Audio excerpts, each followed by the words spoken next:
Namhlanje sikhumbula inyanga ekuthiwa ngu-August. Inyanga neziganeko ezibini ezifanayo. Inyanga ekuthiwa inyanga yovelwano, Compassion Month, nenyanga ekuthiwa yeyomama. Le nyanga ke lento yomama kum irivila ukungagqibeleli kwethu bakude kubekho inyanga ezathiwa yabantu abathile, ngoba ebuchuleni bukaThixo nasekwazini kaThixo uThixo wenza umntu ngokomfuziselo wakhe kwagqibelela konke, kodwa ngenxa yobuntu bethu kwanyanzeleka kwabonakala into kokuba ke ngoku thina asiphathani kakuhle. So omnye umntu makazikhumbule into kokuba isini sakhe sithini. So for me, we just pray ngenyanga ka-August, not for amanina, but ubuntu obugqibeleleyo, ukuze ebantwini singaboni ubuni babo, kodwa sibone uThixo. Okwesibini, the compassion ayenzeki kuba abantu bengenazinto behlelwe zintlekele uvelwano, but the greatest lovelwano emntwini kokokuba umntu amazi omnye umntu. If we begin to know each other in the level of ndingulona ndinguye because you are, there will never be someone goes home without any food. Akusoze kubekho abantu abasecala kwendlela because umuntu osecala kwendlela iyakubandima. So for our compassion, siyityalike, masicele uThixo asivezele inhliziyo kaYesu. That's what made us amaKristu. Our compassion is not based on our understanding of intswelo zabantu, kodwa kukwazini into kokuba uThixo unguThixo njani na ebantwini. So xa sisakule nkonzo ke, let's carry ourselves before we do compassion to other people. Uvelwano luqale kum, kuwe, luze kuwe, kum, then sinikeze abanye abantu. Yona ngathi bayakwazi ngale nto into kokuba ningabafundi bam. Thixo ongamandla onke, bawo wethu wasezulwini, siyaguquka sivuma ukuba sikonile ngetyala lethu, ngokucinga, ngokuthetha nangokwenza, nangako isithethe sakwenza. Ngenxa yonyana wakho uKristu Nkosi yethu, sikolele konke okudlulileyo, wenze ukuba sikukhonze ngentlalo entsha, kuzukiswe igama lakho. Thixo ngamandla onke, okuxola bonke abaguqwe ngenyaniso, makabe nenceba kuthi, asixolele izono zethu, asikhulule kuzo, asiqinise, asomeleze konke okulungileyo, asigcine ebomini naphakade, ngoYesu Kristu Nkosi yethu.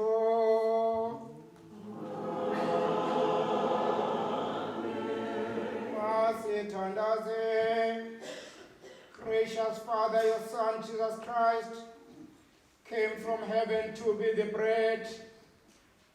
Evermore give us this bread, that he may live in us and we in him, who lives and reigns with you and the Holy Spirit, one God, now and forever.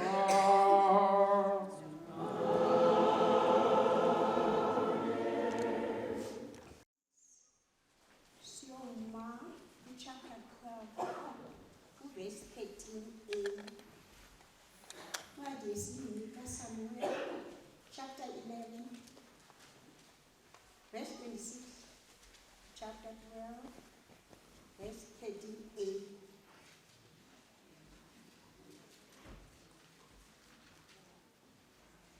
Where umka uReya ukuba ufile ufile uUriya indoda yakhe, wayimbambazelela indoda yakhe. Lakudlula ixesha lezila lakhe, wathumela uDavide, wamthabathela endlini yakhe, waba ngumkakhe, wamzalela unyana. Loo nto wayenzayo uDavide yangambi emehlweni kaYehova. uYehova wathumela uNathani kuDavide, waya kuye, wathi kuye, kwakukho amadoda amabini emzini munye, enye isisityebi, enye ilihlweni. Esisityebi yayinempahla emfutshane neenkomo ezininzi kunene. Elihlweni yayingenanto, uphela yayinemvanazana encinane inye, ebeyizuzile, yayigcine, yakhulela kuye nabantwana bayo ndaweninye. Yadla eqhegezeni layo, yasela endebeni yayo, yalala esifubeni sayo, yanjengentombi yayo. Kwafika umhambi endodeni esisityebi eso, sanqena ukuthabatha empahleni yaso emfutshane nasezinkomeni zaso ukulungiselela umhambi lowo ufikileyo kuso. Sesuka sathabatha imvanazana yendoda elihlweni, yalungiselela umntu ofike kuso. Avutha kunene umsindo kaDavide kwindoda leyo, wathi kuNathani, ehleli nje uYehova ngumfo wokufa loo ndoda yenze loo nto. Iyakuyimisela ngesine imvanazana leyo, ngenxa enokuba yenze loo nto, nangenxa yokuba ingabanga nalufefe. Waza wathi uNathani kuDavide, loo ndoda nguwe. Utsho uYehova uThixo kaSirayeli ukuthi, mna ndakuhambisa ukuba ube ngukumkani kumaSirayeli. Mna ndakuhlangula esandleni sikaSawuli, ndakunika indlu yenkosi yakho, abafazi benkosi yakho esifubeni sakho. Ndakunika indlu yakwaSirayeli neyakwaYuda. Ke ukuba bekuncinane oko, ngendikongezile, ndenjenje. Yini na ukuba ulidele ilizwi likaYehova, wenze ububi emehlweni akhe, umbulale uUriya umHithi ekrele, nomkakhe umZedha abe ngumkakho, umbulale ngekrele loonyana baka-Amoni. Ke ngoko ikrele aliyikumka endlini yakho naphakade. Ngenxa enokuba undidelile, wamzeka umka uRiya umHithi wamvuma. Utsho uYehova ukuthi, ndikuvelisela ububi obuya kuphuma endlini yakho, ndibathabathe abafazi bakho emehlweni akho, ndibanike ummelwane wakho, alale nabafazi bakho phambi kwelanga eli. Ekubeni wena oku wenze oku ngasese, ke mna ndiyakuyenza le nto phambi kwamaSirayeli onke naphambi kwelanga eli. Wathi uDavide kuNathani, ndonile uYehova, liveni ilizwi lenkosi. Isifundo kwincwadi yompostoli uPawulos kwabase-Efese, isahluko sesine, ukuqalela kwisahlukwana sokuqala. Ngoko ke mna endingumbanjwa ngenxa yokuba ndisisicaka senkosi, ndiyanibongoza. Ziphatheni ngohlobo olungawuthobiyo umgangatho wendima enamiselwa yona nguThixo mhla wanibiza. Nihlale nithobekile ngawo onke amaxesha, ninobulali nomonde, ninyamezelana ngothando. Zamelani ukuhlala ngoxolo, niyilaa mbumba yamanyama wanenza nayiyo umoya oyingcwele. Mnye umzimba kaloku, ukwamnye umoya. kwanjengokuba lilinye nethemba enalibizelwa kulo nguThixo, inkosi inye, nokholo lunye, nobhaptizo lukwalunye. Kanti ukwamnye noThixo onguyise woluntu luphela, olawula izinto zonke, esebenza ngezinto zonke, ekwakho kwiinto zonke. Umntu ngamnye wabelwe isiphiwo esisodwa ngangobubele bukaKristu. Yiyo ke le nto izibhalo zithi, unyukele ezulwini eqhuba abathinjwa, waze wabela abantu izipho. Kuthetha ukuthini ke ukuthi unyukile? Kuthetha ukuthi wehla kuqala waya emathunjini omhlaba. Lowo ke wehlayo usekwangulo kanye wenyukela ngaphaya kwamazulu, khona ukuze izinto zonke azizalise ngobukho bakhe.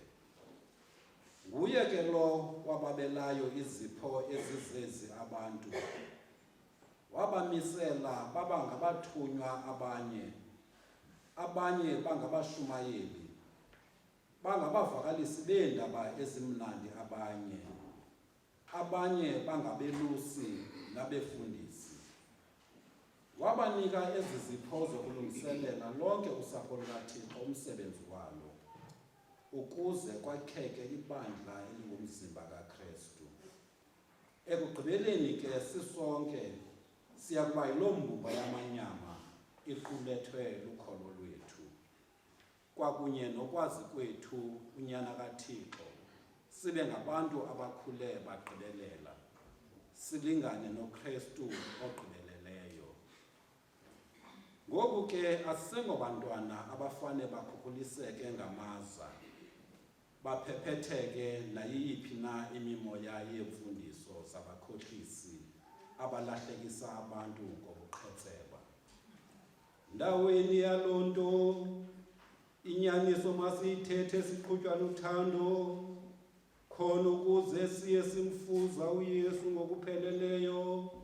Kaloku nguye intloko, umzimba wonke uxhomekeke kuye, ilungu ngalinye limanywe namanye nguye. Ngoko ke le mbumba yamanyama ikhuliswa ngumsebenzi welungu ngalinye, izakhe ngothando. Liveni ilizwi lenkosi.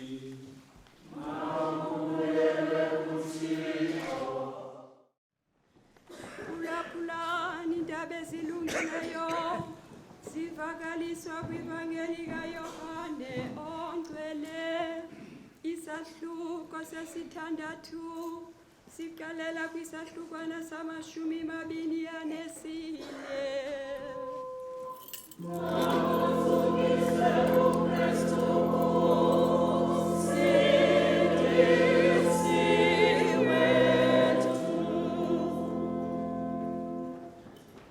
Yakubona ke indimbane okokuba uYesu akakho apho, bengekho nabafundi bakhe.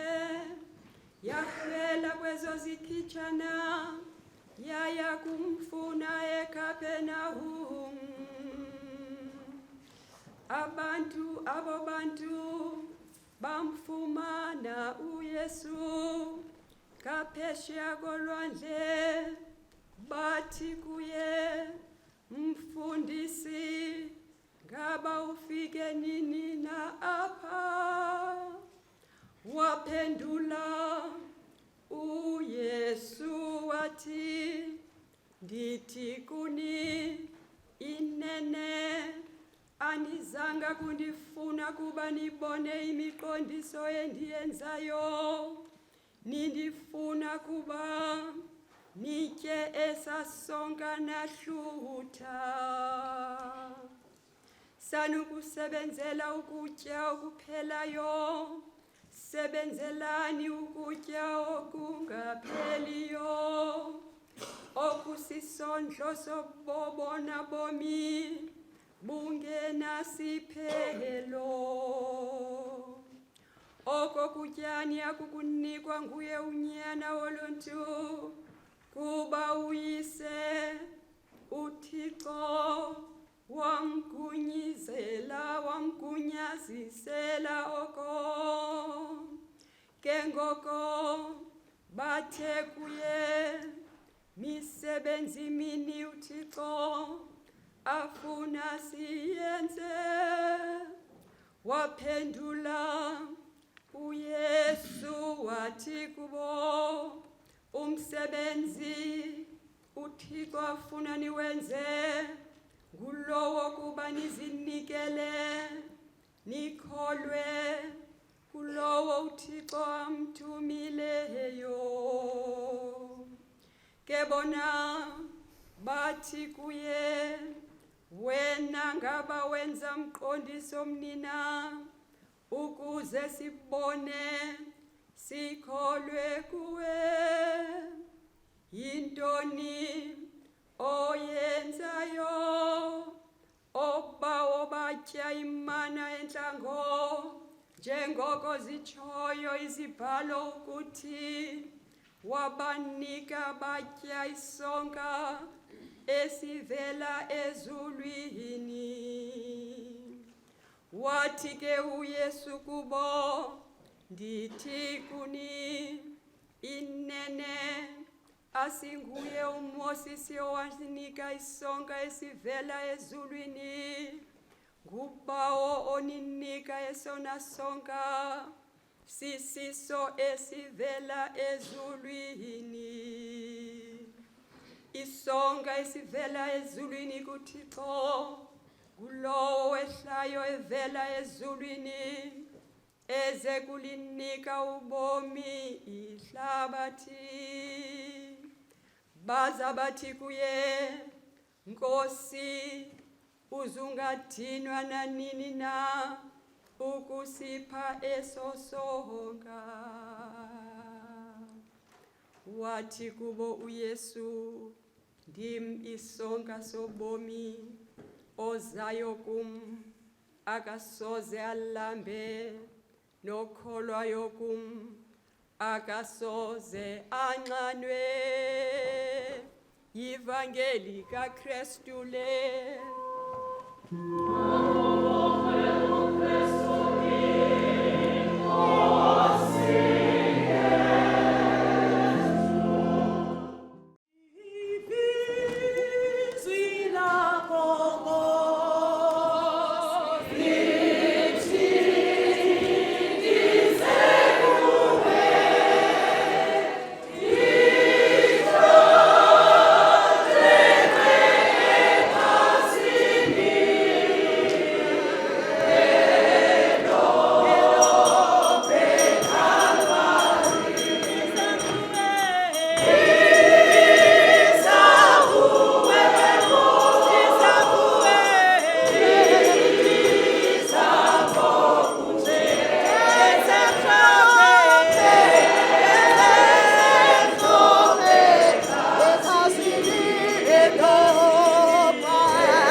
Sibusise unyana nomoya oyingcwele. Amen. Ndiyabulisa kubefundisi bonke. Umfundisi uVelem oyi-celebrant namhlanje osele washumayela wagqiba phaa eqaleni. Amen. Esimvile bazalwane. Ndiyabulisa kubefundisi bonke, umfundisi uMkhiva, umfundisi uJames abangena ngokusesikweni namhlanje kwi-retirement yabo. Amen. Ndiyabulisa kumfundisi uNcethezo. Ndiyabulisa kwii-lay ministers zonke, o-chief lay minister nee-servers egameni lenkosi uYesu. Amen. Ngokukhethekileyo ndiyabulisa kumfundisi uSneyman. Amen. Umkhaya wam, umntakwethu, sikhulela kunye phaa kwelabandla laseDutch, singabantwana baphaa. Mna ndandifundiswa nguye ukuba isiqalo sobulumko kukoyika uYehova.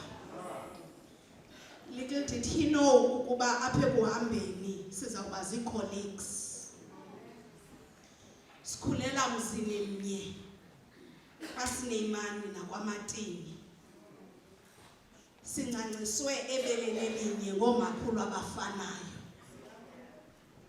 Namhlanje sikule nkonzo esithi xa siyibize bengithe kwiveki ephelileyo yinkonzo yokuba sizowuthi silibandla eBheneza Nkosi yamazulu. Kude kwalapha ukunye nathi. Umbulelo wami wokuqala nyani uya ekuthinini mfundisi uVelem sizazi uba singobani njengoba sowutshilo.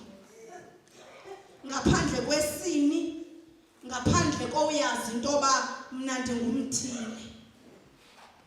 Ndiqala ndisenza le introduction njena ndisithi andiyibaxe xa ndisithi umama uSneyman nomama uMatini yayingabantu abanye abo mfundisi.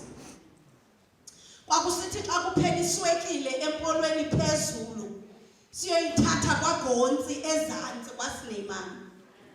So umfundisi namhlanje uthe hayi mntakwethu siseqonce sobabini kodwa akukho nomnye okhe wahambe lomnye.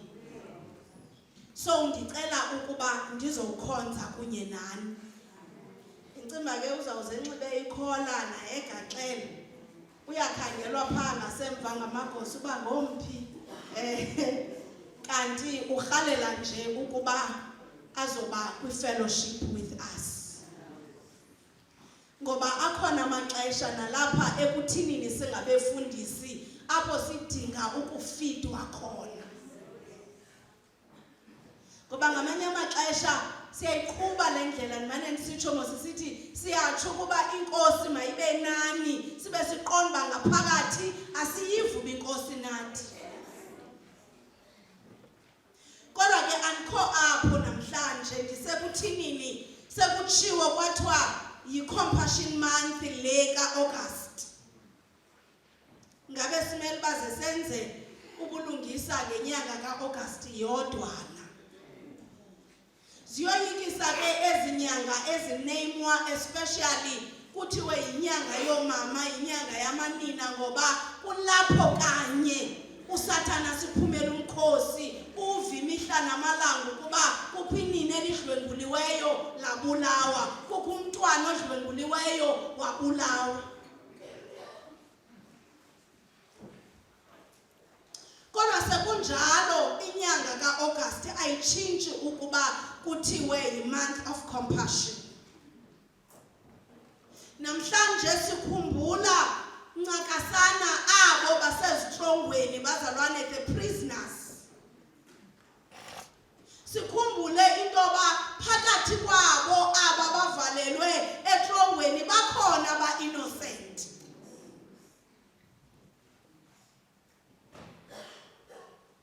Sikhumbule namhlanje abo baministarisha kubo aba basezitrongweni. Basiyakhumbula apha ngomnye unyaka umfundisi uVelem wayekhe wasi-organizela a very beautiful service apho sasikhonze kunye nee-prisoner siyashasha kubo, sisiva kubo bazalwane izizathu ezibangela into babe kanti basejele.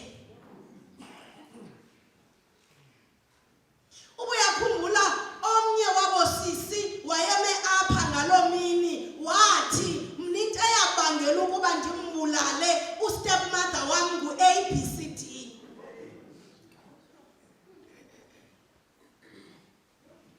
So xa sibacinezela ngenxa yoba bekwiindawo abakuzo masikhumbule into abasuka kuzo bazalwane.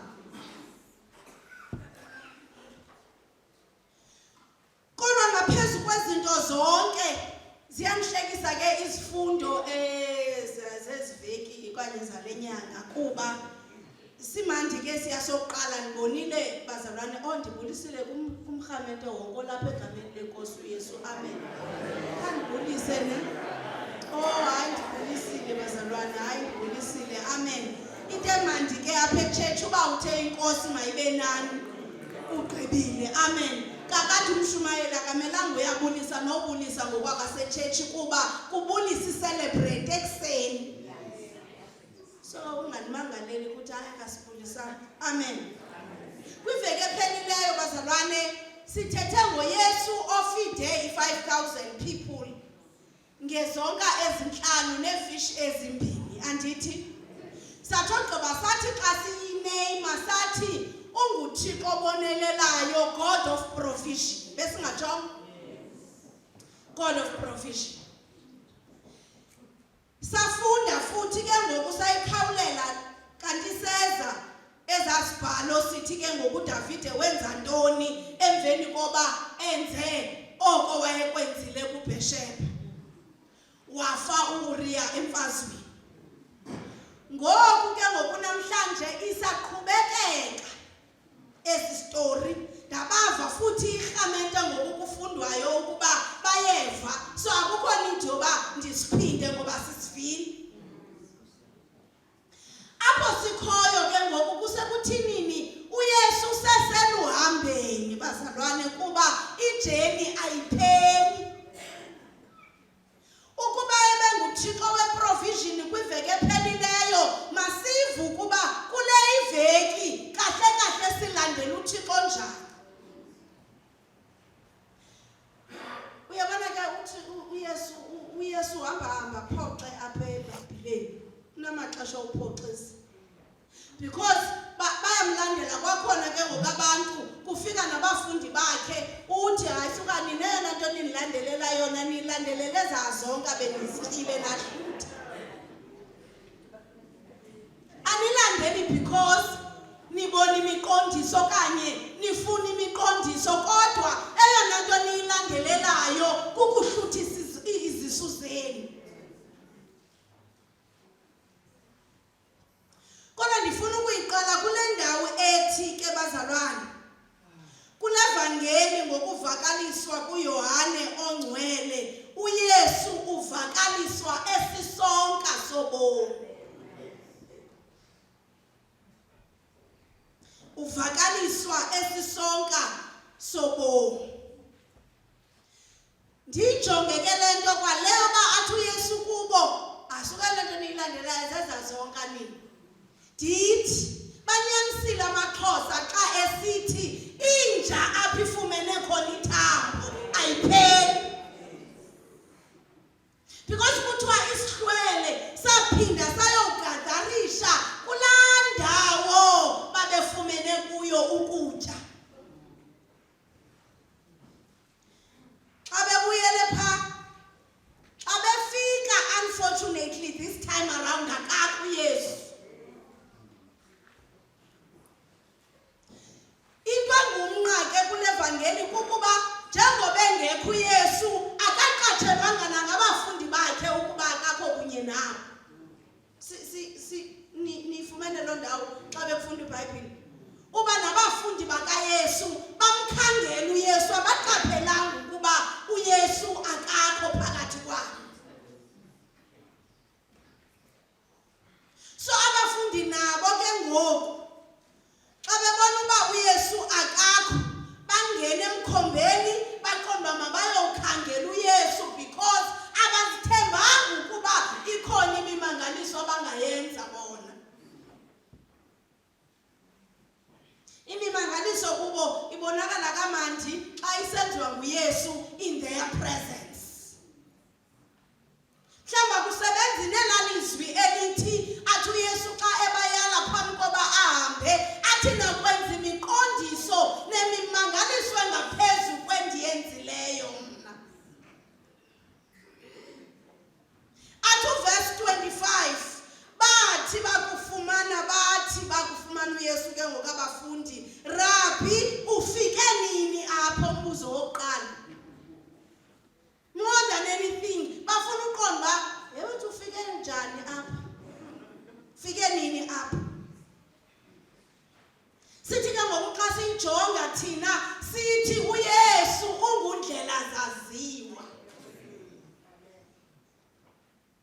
nditshilo ke ndathi uthi xa umkhangela ibe ngathi unempoqanyana uYesu xa ephendula abafundi bakhe.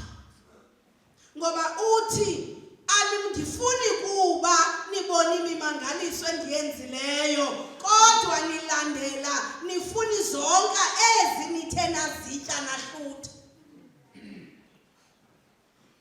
Kodwa ke emveni koba uYesu etshilo kuba khona isiyalo. Intoni bazalwane? Isiyalo kuba xa ezawuphuma umntwana ekhaya abheke esikolweni, xa ezawuphuma umntwana ekhaya abheke emsebenzini, abazali nabamkhulisileyo bamhlalisa phantsi bamnika isiyalo. Uthi uYesu musani ukusebenzela ukudla okutshabalalayo. Musani usebenzela ukutya okuphelayo, into that is perishable. Sanukusebenzela ukufumana ukutya okunguphela sonwabe, kodwa sebenzelani ukudla okuhlala kusebomini obungunaphakade. Kukuthini ukufumana ukutya okusebomini obungunaphakade? Simple bazalwane, it is to accept Christ as your Lord and Savior. Kwenzeni into baxa ingahambeki indlela akuhambise yona. Ukwenzela uba xa kufika ameva kule ndlela abe khona umntu othi nobunyathele emeveni kodwa ameva angakulimazi. Yile nto umntu olichule kwazi nokuqamba athi andiwanaki amanxeba am. Ngoba uyathini ubawo? Uyawapholisa. Uthi uyawasusa abazalwana yamanxeba. Xa uthi sele ekhona andifowukhasi kuwo because ukhona umntu ongumpholisi wamanxeba. So xa ungasebenzeli ukutya okutshabalalayo uyayazi into yoba ubomi is not without izilimo bazalwane. Kodwa impilo iyahambeka ngoba sikhona isonka sobomi. Uthi ke ngoku kufuneka nisebenzele ukuhlala nisebomini obungunaphakade eliyakuphiwa kona ngunyana womntu. Ithi ke ngoku Indumiso 63 verse 2 aqinisise ngayo uYesu.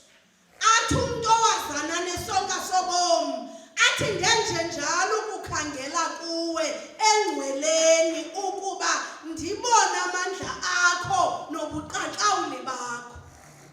Not ukubona abantu bazalwane, because ukubona abantu uzawuphazamiseka.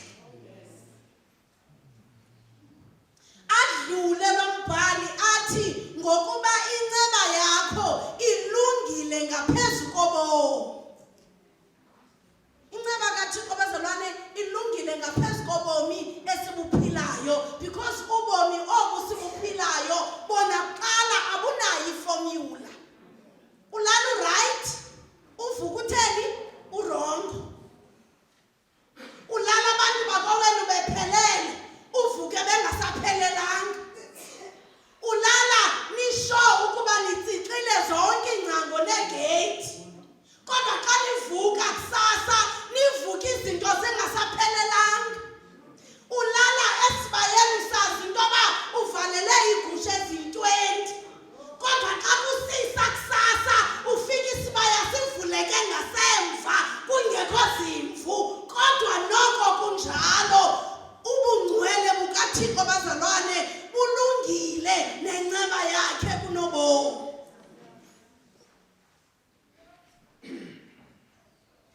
Uthi lo mbhali umlomo wami uyakukuncoma. Besikhe sathetha kwiveki ephelileyo sathi a power of what you are saying. Amen. Ngoba amaxesha amaninzi we are cursing ourselves ngokwethu. Sithi ababeka iziqalekiso phezu kwempilo zethu. By looking at yourself and looking at your situation, uqala usisizele kwawena isonka sobomi singekatsho into yoba kugqityiwe ngayo.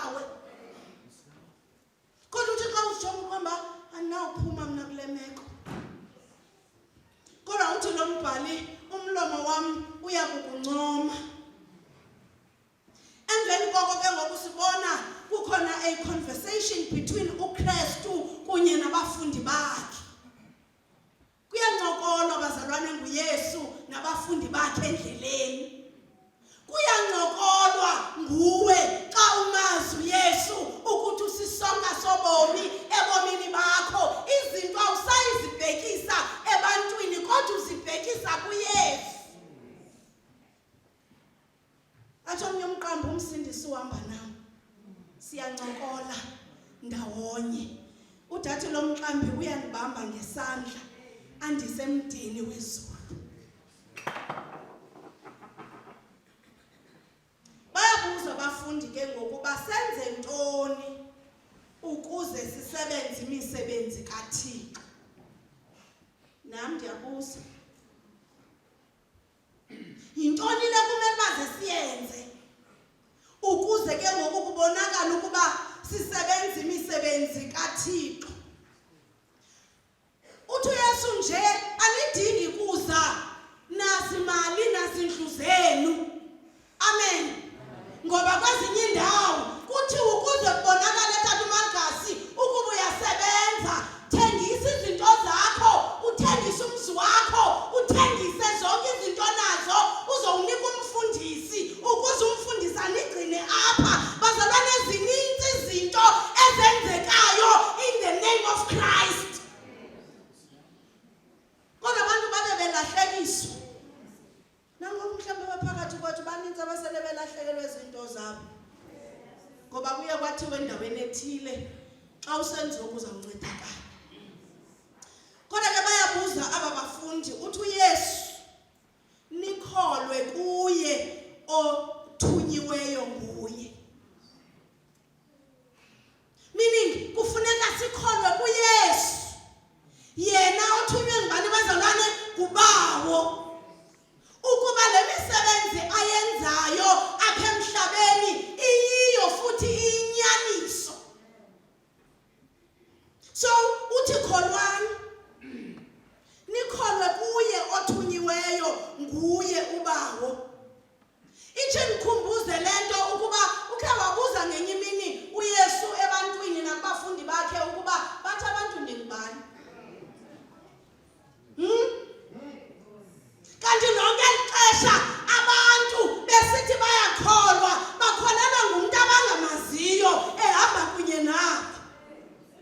Bawabiza onke amagama abacinga into yoba asuitable ukuba angafithi uYesu. Aqonda uYesu mandiyijike athi ke ngoku nina nithi ndingubani? That's my question this morning. Emekweni yakho uthi uYesu ngubani kulo meko?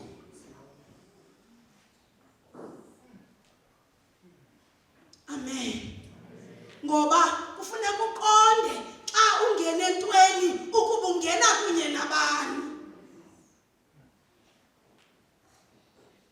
Iphinde nikhumbuze lento yokuba esithi uYesu kubo, kholwani kulo uthunywe nguye. Ukuba nyhani ke sike siyijonge lento yokuba kube khona abantu bazihambele bazincokolele endleleni bamane bebuza into yoba xa ubuza into fefe kuthiwe habe nguwe wedwa umhamba phaya phezwelitsha awuyazi uba kwenzeka ntoni. Uthi ogqiba athi shwa kaloo mntu babuza abantu into yoba bezingavuthini iintliziyo zethu ngexesha besikunye naye. Kuba khona into eyenzekayo when Christ is present. Kuba khona into eyenzekayo even when Christ is absent. So funeka ujonge in your midst.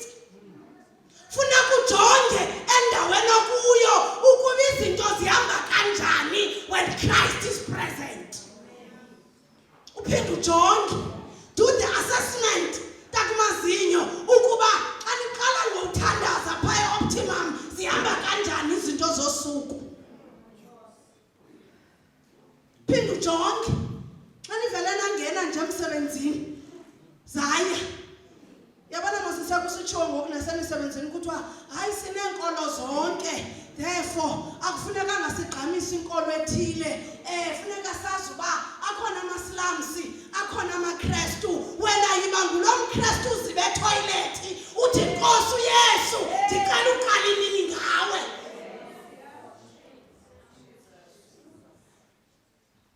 Ngathaya akuthandazwa apha emsebenzini. It's okay akuthandazwa. What about you? Weza uYesu ebaphendula aba bafundi bakhe. Uyabuza ke ngokulombhalo.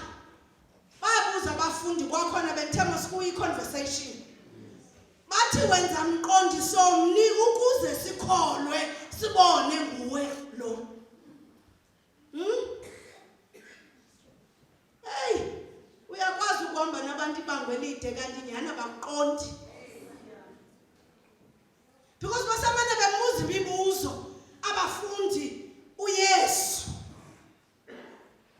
Thixo ndiyikhumbule lento ukuba bade batsho kwabona ukuba imana yayityiwa ngoba omkhulu. Entlanga. Kodwa ikhona into eyayibenzele bona oba omkhulu laa mana babeyitya entlanga.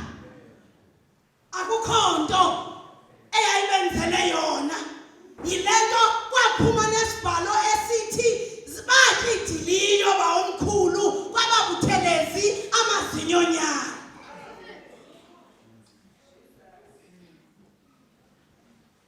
Kodwa kanti mnandi bazalwane kuyo yonke lento uthi uYesu kuverse 35 isonka sobomndim lo uzayo kum akasayi kulamba. Athi lo ukholwayo kum akasayi kunqanwa naphakade.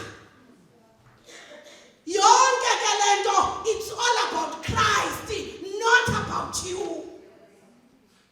Ukulamba kwakho nokunqanwa kwakho has nothing to do with you. Ayinanto kwenza into usokola kwakho nawe. Kodwa inento kwenza neNkosi uYesu yile nto athi isonka ndim, therefore xa udinga esi sonka funa kuye kubani? Iya kumnikazi wesonka. Athi Matthew chapter 11 verse 28 yizani kum nonke nina nibulalekayo nisindwayo ngumthwalo ndoninika ukuphumla. Because xa uphelelwe sisonke ulambile unxaniwe uba mkhulu umthwalo uthweleyo.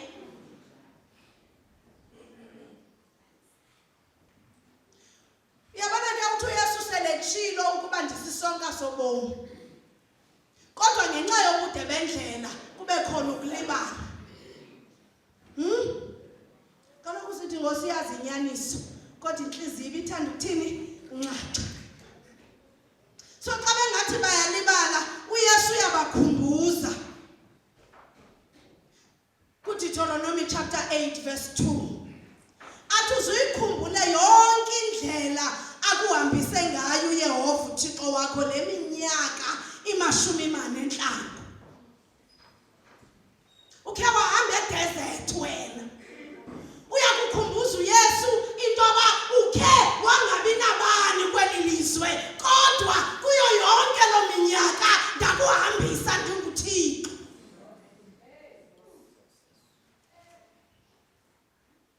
Ithi wakuthoba uThixo wakulambisa ukwenzela into aba uzukwazi ukwenza communication kunye naye uyawufuna isonka kuye.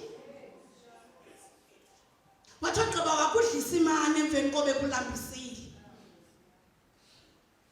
Ithi akwazisa ukuba umntu akaphili ngasonka sodwa. Because thina sithi sawuphelelwa sisonka ibe kukuphela kobomi oko. Uthi wawuphela umsebenzi ibe kukuphela kobomi oko. Bathi bakumka abantwana nezinto esinazo ibe kukuphela kobomi oko. Kodwa uthi uYesu ziyeke ezo zinto noba zingakulahlekela.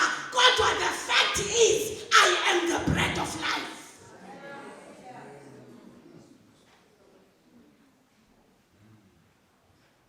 Kodwa uthi umuntu uphila ngamazwi aphuma emlonyeni kaYehova. ibalulekile into ephuma emlonyeni kaThixo. Ibalulekile into ephuma emilonyeni yethu. Kuba kuyakwazi ukuba ukuze uqonde abazalwane izinto ziyimystery. Kuyakwazi ukuba ebakery singaphumi sonke because izinto zokwenza isonka zitheni azikho. Ayandiva. Ndithi iyakwazi ungafiki imoto yesonka eshop kwa my friend kusasa because iproduction yasebakery ayiphumanga kakuhle. Uthi xa uyilandela ebakery bathi xa befika ebakery bathi sishote njenge-yeast. Anindiva bazalwane? Kodwa ndithi isonka siyakwazi ukungabikho izwe litha yonke ngenxa yoba i-yeast khange ifike ebakery. That's ibakery ayikwazanga uxova. Ikhona iswekile, ikhona ityuwa, ikhona iflawa, akhona amanzi, zikhona zonke izinto except for the yeast. Ngenxa ye-yeast nje singabikho isonka sibe yi-disadvantage kumntu wonke olinda isonka for that day.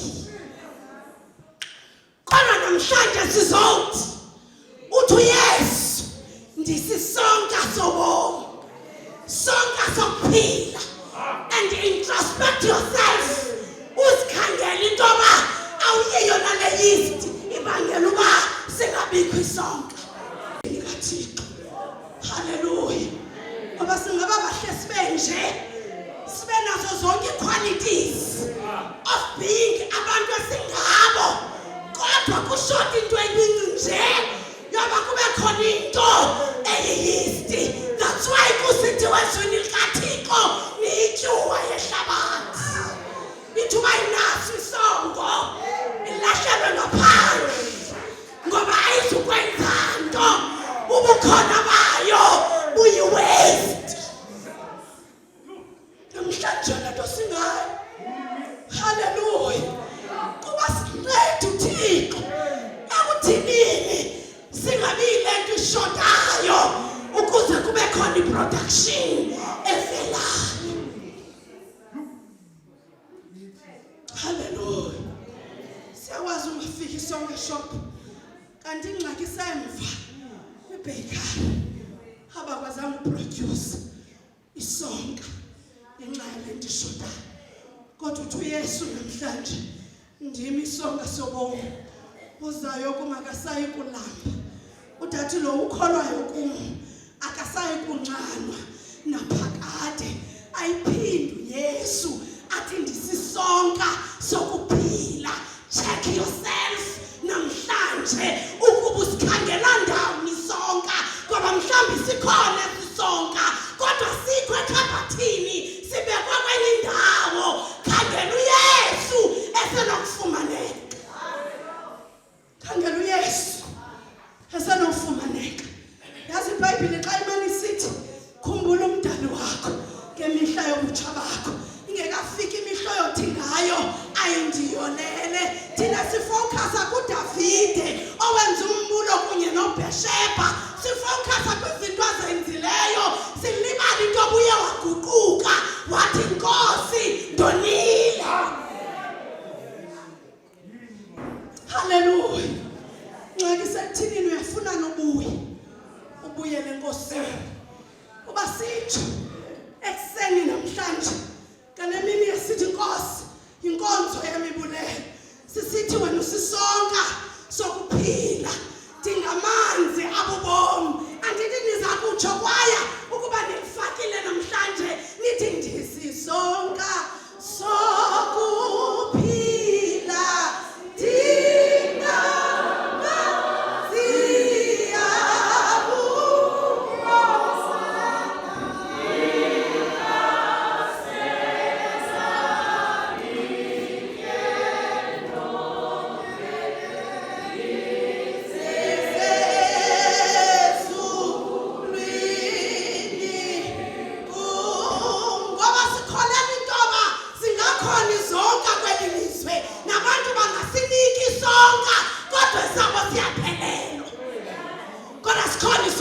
sobomi esinguYesu. Athi omnye umbhali xa ethetha ngesisonka, the price is not greater than God's grace. Umvuzo awukho mkhulu tata uMankazi kunenceba kaThixo le esikwi-Compassion Month.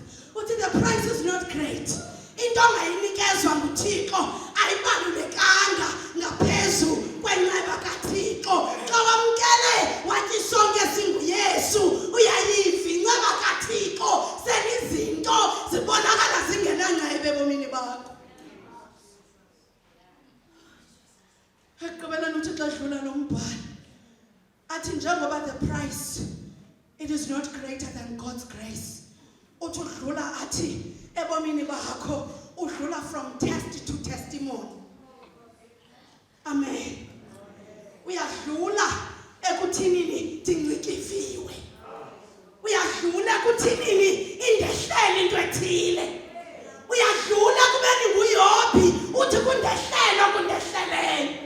Kodwa ume usithi from those tests to testimony. Ngoba uyazijika uThixo izinto esihlangana nazo, umfundisi umkhiva singabi nalo mvila lokufa emisimbeni yethu nasebomini bethu, kodwa zisuke zibe bubungqina. Hallelujah. Into that was meant to consume you, into that was meant to kill you, into that was meant to destroy you, into that was meant to be taken away from you. Ithi bikulimaza kodwa ingabi sakulimaza, ijike ibe bubungqina. Hebrews chapter 11 sinelifu lamanqina elingakanani. Athi xa isithi lo ukholwayo kumakasayi kunxana kuse kuthi qatha your personal journey of faith. Ngoba le journey bazalwana yanjwa icawa. Amen. Si right sibe lapha sibe zi-Mothers Union, sibe no-Bernard Mizeki, sibe ngabefundisi, kodwa the journey you walk it alone. Iyadlula to be the journey of the church. Kuba ijourney yekawe iyaphelelwa. Kodwa kukho amaxesha when you have to walk this journey alone. Kungekho mntu ecaleni kwakho, nabazalwane xa ubafowunela zithi ifowuni zabo abekho reachable. Kodwa you need to go back to isonka sobomi. Uthi Nkosi, ndiyayazi ukuba this is my personal journey of faith. Asintilula ke leyo bazalwane, kuba ifuna wendele kuThixo. Besitshilo mosikeve kuphela yandithi ifuna wendele kuThixo, uthandaze, ufunde izwi lakhe, uzondle kwakhona ngezwi lakhe. Because xa ungalifundi izwi likaThixo uzawuzondla ngantoni? Ayibona ntoni? It's my personal journey. Lithini izwi? Hayi, it's my personal journey. Lithini izwi likaThixo? Andilazi noba lithini. Sinika izinto ezimanje zokuhamba indlela. U-Ephesians chapter 4 osisifundo sesibini uthi ndiyanivuselela mna ngokombanjwa wasenkosini ukuba nilihambe ngokuyifaneleyo. Inkosi yam sifuna sifaneleke. Uthi nithobekile nazi izinto zohamba indlela, ninobulali nazi izinto zohamba indlela, ninomonde. Wait patiently on God. Sufuna izinto ngexesha lakho, lindele kaThixo ixesha. Niyimbumba yamanyama, lapho ke ngoku ibandla likaThixo lingena khona. Together we can stand bazalwane, kodwa divided nebandla likaThixo can be divided. Ayikho ngawe lento, kodwa ingoba balo likaThixo ze kuthi ekugqibeleni ninyamezelana. Khona inzima ngathi kokunyamezelana in this journey. Akunyamezelana abantu belele sibelekweni esinye. Akunyamezelana abantu bephangela kunye. Akunyamezelana abantu bekhonza kunye. kodwa masijonge intoba kukangaphi uThixo esinyamezele kule compassion month. Forget about yourself, kodwa zijonge uzibuke kulo muntu usecaleni kwakho